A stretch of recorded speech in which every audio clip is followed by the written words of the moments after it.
Il s'agit d'un projet de sécurisation des déplacements de fauteuils roulants électriques. Et le but, ça consiste à élargir l'accès aux fauteuils roulants électriques à des personnes qui, pour le moment, n'y ont pas accès pour des raisons de sécurité.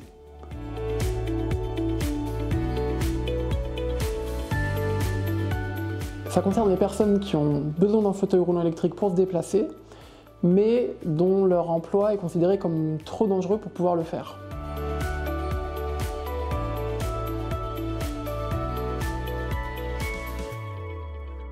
En effet, il faut savoir qu'un fauteuil roulant électrique classique pèse en moyenne 150 kg, ce à quoi on rajoute le poids de la personne. Ce sont des engins motorisés puissants qui sont capables d'aller jusqu'à 10 km/h, de monter des pentes, de passer des trottoirs, etc. Et donc, si le ou les handicaps d'une personne provoquent des erreurs de pilotage de ce fauteuil roulant électrique, on comprend bien qu'il peut y avoir de graves conséquences à ces erreurs de pilotage. Et pour cette raison, on développe un système compatible avec l'ensemble des fauteuils roulants électriques du marché, qui permet de les transformer en des fauteuils anti-collision et anti-chute. Chute dans les dénivelés, dans les escaliers, depuis le trottoir, etc. Donc tout ce qui permet d'employer le fauteuil au quotidien sans se mettre en danger.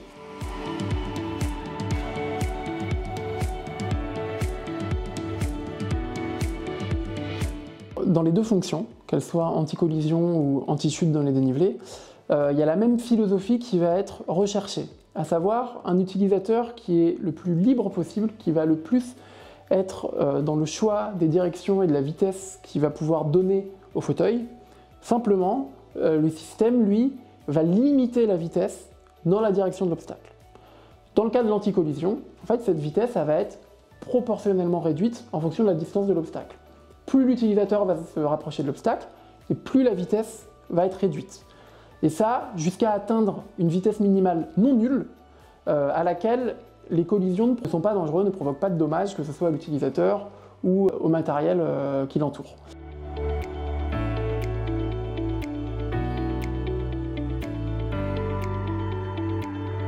Un utilisateur, dans sa vie de tous les jours, il a besoin de venir en contact de son environnement, pour aller à la table à manger, au lavabo, aux toilettes, etc. Ce qui est important, c'est que la limitation de vitesse, elle se fait dans la direction de l'obstacle, du danger, et uniquement dans cette direction.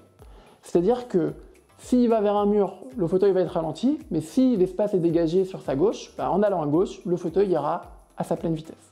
En ce qui concerne l'antidénivelé, c'est la même philosophie, à savoir une limitation de vitesse uniquement dans la direction du dénivelé, et on laisse toutes les autres directions libres. Simplement, la différence avec l'anti-collision, c'est que dans le cas de l'antidénivelé, l'anti-chute, la vitesse ça va être réduite à 0.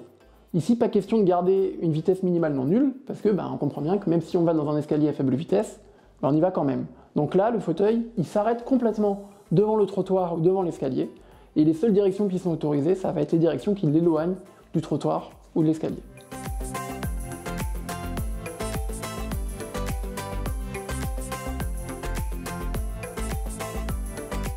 Ce qui est intéressant dans le fait d'avoir uniquement la direction du danger qui est ralentie, c'est que ça permet en fait subtilement de guider l'utilisateur dans la direction où il n'y a pas de danger.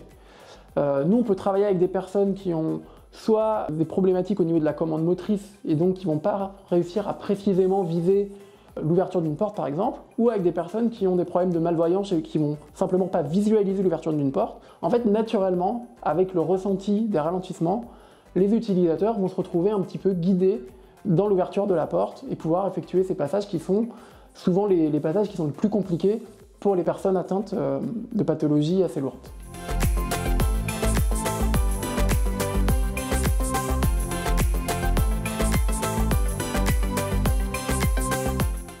Il faut savoir que sur les 3 capteurs qu'on utilise pour les fonctions anti-collision et anti-dénivelé, 2 sur les 3 sont conçus et produits en interne de notre équipe de recherche.